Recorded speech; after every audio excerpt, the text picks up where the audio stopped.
Hello friends, welcome to my YouTube channel easy study. तो आज की इस वीडियो में हम लोग अभाज्य गुणनखंड निकालना सीखेंगे।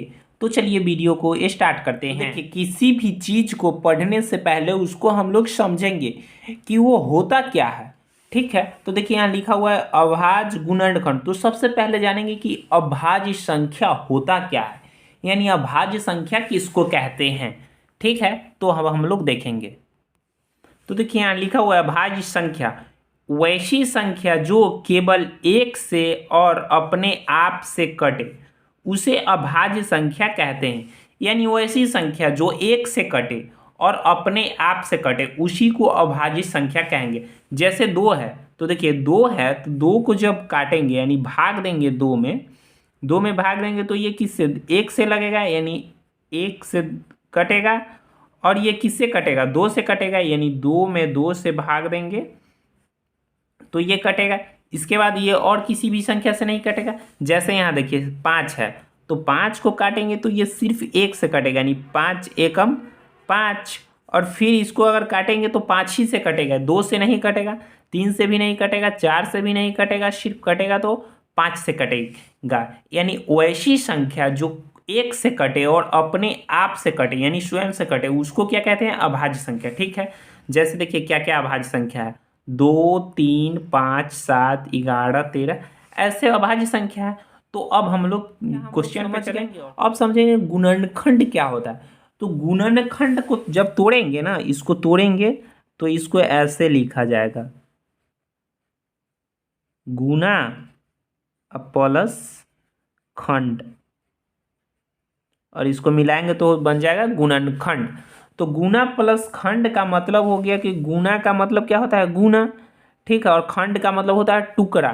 जैसे यहाँ लिखा हुआ है 6 और इसका बोला जाए गुणनखंड, तो इसका गुणनखंड का मतलब इसको गुणा के रूप में तोड़ तोड़ कर लिखना है। खंड का मतलब टुकड़ा, यानी तोड़ तोड़ कर लिखना है। तो 6 को जब तोड़ेंगे तो क्या होगा, एक के पहाड़ा में 6 आता है, फिर दो के पहाड़ा में 6 आता है, फिर तीन के पहाड़ा में 6 आता है। इसको गुना करेंगे तो देखिए दो एकम क्या आ गया, दो, और दो में तीन से गुना करेंगे तो फिर क्या मिलेगा, हमको 6 ही मिल गया।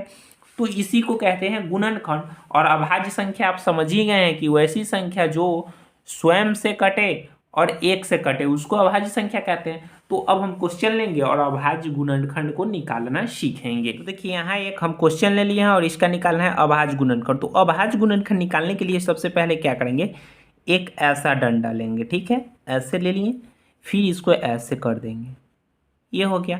अब देखिए क्या करते हैं कि सबसे छोटी अभाज्य संख्या मेरा क्या है, देखिए यहाँ लिखा हुआ है सबसे छोटी अभाज्य संख्या 2 है, इसके बाद 3 है। तो सबसे पहले सबसे छोटी अभाज्य संख्या 2 से लगाएंगे। तो देखिए 2 से इसमें भाग लगाएंगे तो 2 से इसमें भाग लगेगा ना, तो ये हो जाएगा 18। यहाँ लिखेंगे 18, देखिए 18 दूनी 36 आ गया।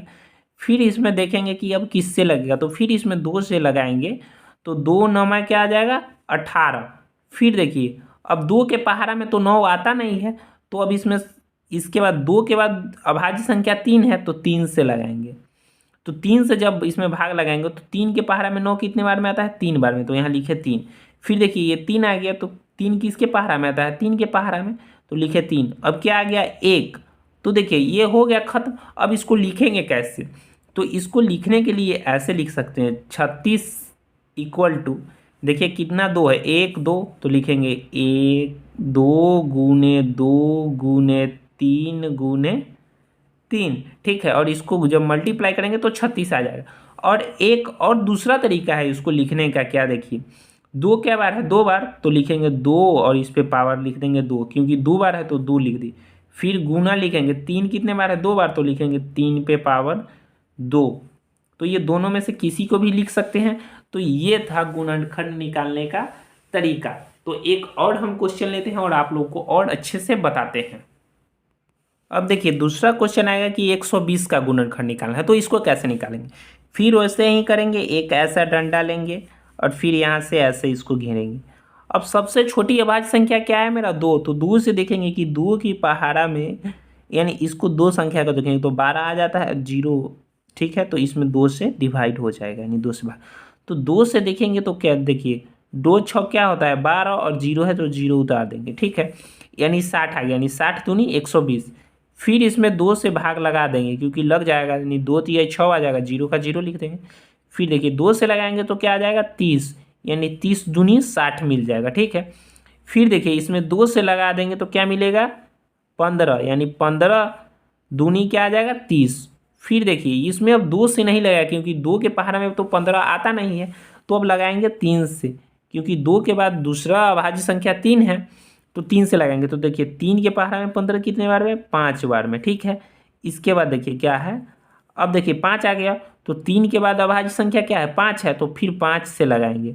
तो 5 के पहाड़ा में 5 कितने बार में 1 बार में, तो देखिए ये हो गया। अब इसको लिखेंगे कैसे, 120 इक्वल टू, इसको कैसे लिखेंगे, देखिए क्या लिखेंगे 2 गुना 2 गुना 2 गुने 3 गुने 5, और इसको जब मल्टीप्लाई करेंगे तो 120 आएगा। देखिए कैसे आएगा, 2 में 2 से गुना करेंगे तो 4, 4 में 2 से गुना करेंगे तो 8, 8 में 3 से गुना करेंगे तो 24, और 24 में 5 से गुना करेंगे तो 120, ठीक है। अब इसको दूसरे तरीके से कैसे लिखते हैं, देखिए 2 कितने बार है 1 2 3, 3 बार, तो 2 का पावर 3 गुने, देखिए लिखेंगे 5 गुने, सॉरी 3 गुने 5, तो ये आ गया। तो आशा करते हैं कि वीडियो आप लोगों को अच्छे से समझ में आया होगा। तो कृपया चैनल को लाइक और सब्सक्राइब कर दें और वीडियो को शेयर करें। धन्यवाद।